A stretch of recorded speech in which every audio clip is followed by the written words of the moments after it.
A year after the disastrous Tajogaite eruption of 2021 in La Palma, as we drive through the now solidified lava flow, we can see the reconstruction efforts going on in full swing.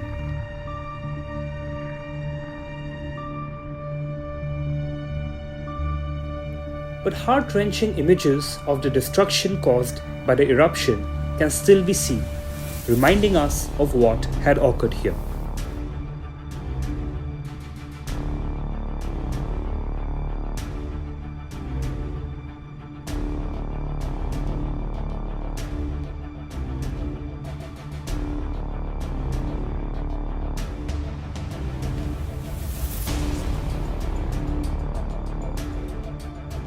On the 19th of September 2021, after 8 days of intense tremors, the ground finally opened up in the Cumbre Vieja ridge, spewing out huge volumes of lava, accompanied by gases, bombs, and ash. After 85 days of eruption, a total area of over 1,000 hectares was buried under the lava flow, and a much larger area was damaged due to ashfall. As we visit the island today, a year after the eruption first started, we first look at the impact of this historical event. So what you see behind me is the lava flow from last year's eruption, gobbling literally everything that came in its way, from trees and vegetation to houses and everything that people had built over here before it went and reached the sea. So what you see behind me is another very different perspective of the lava flow. The volcano right over there. The human impact of this particular eruption can be seen very well over here. We talked to Dr. Katie Chamberlain, a researcher in volcanology, to understand the human impact better. So this view from Montaña La Laguna really highlights the human impact of the eruption from Tajogaite, which we can see the cone in the distance behind us.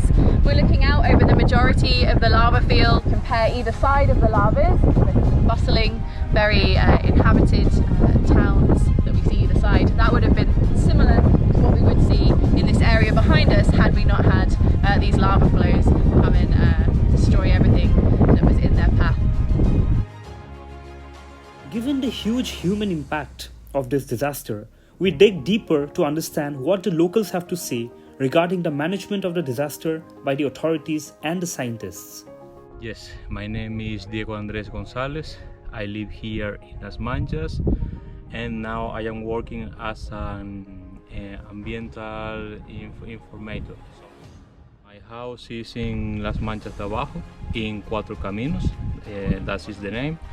So the scientists said that the volcano could come from this place. So my house is in the middle of that place. So that was very dangerous, but I had enough information to go to another place, to be evacuated, and these kind of things. So right now the volcano is 2 kilometers far from my house. But in the beginning, this is what they thought. We then interviewed Diego's friend from Jesplan to understand his views on the role played by the scientists and the importance of clear science communication. So my name is an Aboriginal name, so it's a bit weird, don't worry. Ayose, my name is Ayose. Yes. I'm from San Pedro, which is a different town from the volcano up here, on the eastern side of the island. And what I do here is, one of the things I do is I measure the gases, make sure everyone here is safe. The thing is, obviously, science is not easy, obviously, but the basics you can teach to people. You know, when a volcano like this happens, you should teach the people the basics of what is gas, what is cloud, what is just a cloud. It's just right on the top of the volcano, because we've had a situation here where there's gas coming out of the volcano, but there's also clouds on the top of it, and people get confused. They believe the clouds, there are gases coming out, and they are not. So sometimes I've had to explain to people, oh no, don't worry. During the process itself, the eruption itself, I think the communication between scientists and people, I think it was good. They did a good job making sure that people knew every time what could happen. The thing is, 2 days before the eruption, they had a meeting with some of the groups that work here, emergency responders, and everything like that. And 2 days before the eruption, they had a meeting and they told everyone in the meeting, this is imminent. The eruption could happen tomorrow, in 2 days. That was on a Friday. The eruption happened 2 days after the meeting. And they never told the people that live in the area that the eruption was imminent. At the beginning, I thought, I don't like that. If I may lose my house, I at least want to know. But at the same time, I've been thinking they probably did it to make sure they didn't spread panic among the common people. Our interaction with Ayose and Diego hints at the complexities involved in the communication of science and the possible lapses that might result in. For instance, the alert level on the island was still at yellow, suggesting no immediate cause of worry, even on the day of the eruption. Let us try to understand what could have led to such a miscommunication. I'm Oliver Lozano, an official guide of the Canary Islands, and I have made a special course for make the volcano tour. Because here, if you know about the Canary volcanoes, we had a volcano at ending 2010 in El Hierro. Mm-hmm. All what happened in the last 4 months in El Hierro only happened here in 1 week. It was a very fast eruption here on the La Palma, and we could not change the color as fast as we wanted. The volcanologist or geologist, it's not like the science, like maths, that 1 + 1 is 2. Here it's very theories, and then it happened real or couldn't be real. After this volcanic eruption, we changed the protocol of the schools.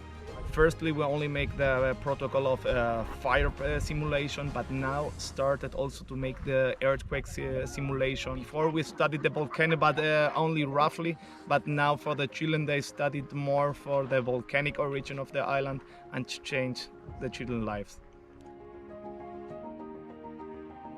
Given the complexities and occasional lapses involved during the management of the Tajogaite eruption, we try to understand from Katie about the lessons learned. So from working on this eruption, we're learning a lot scientifically, and it's going to enable us as a community to do better and understand volcanic processes more. But also, this is the first eruption that I've worked on in my career that isn't tens of thousands of years old, that has a human impact. And it really highlighted the importance of what we're doing and the fact that we really need to do it well and do it to our best of our abilities to really make sure that we can understand volcanoes and magmatic processes to better forecast what we can do for future volcanic events. We can't stop volcanoes erupting, but the best we can do is hope to manage and mitigate the impact of their eruptive features.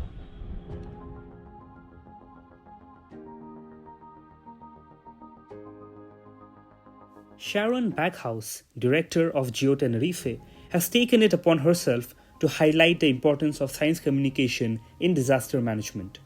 We talked to her about what she is doing to spread this message far and wide. In any emergency, whether it's volcanic, earthquake, flood, fire, science communication is vital. We need to keep people informed. They need to understand what's happening. They need to understand what happens next or could happen next, so that they can take decisions, keep themselves safe, and reduce panic and stress and alarm. Lava Bombs is a movie that we have made precisely because we saw the effect of poor science communication during a large-scale emergency such as this one, the eruption of Tajogaite volcano here in La Palma. And what I found absolutely heartbreaking is that lessons that had been learned in other emergencies around the world weren't applied here. We've brought together dramatic imagery shot by drone pilots and local crews and our own director and other cameramen as well, which ensures that it'll draw attention to the movie, and that will allow people to listen to the messages inside the movie. We have to learn how to communicate well so that people know what's happening. We have to know how to help politicians to talk to scientists. We have to ensure that politicians understand what the scientists are saying, that the scientists speak in a way that is easy to make decisions. We're working on Lava Bombs 2, which will cover the reconstruction, is that actually the stress and the impacts on the people are almost worse now than the natural emergency. They don't really know what's going to happen in terms of reconstruction. They don't really understand what the plans are for their island. They don't know what is going to happen in terms of the housing.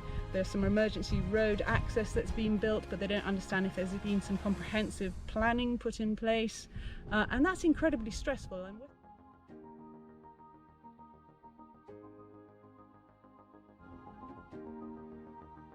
this island is beautiful, it's bountiful, it is one of the most stunning places on earth, and we just love it with all our heart. It's called La Isla Bonita, the beautiful island, for a reason, and now we just got to try and help all of that messaging come out and encourage everybody to speak to each other in a way that's open and clear and honest, so that they can build a really good future here. That's what we want for La Palma.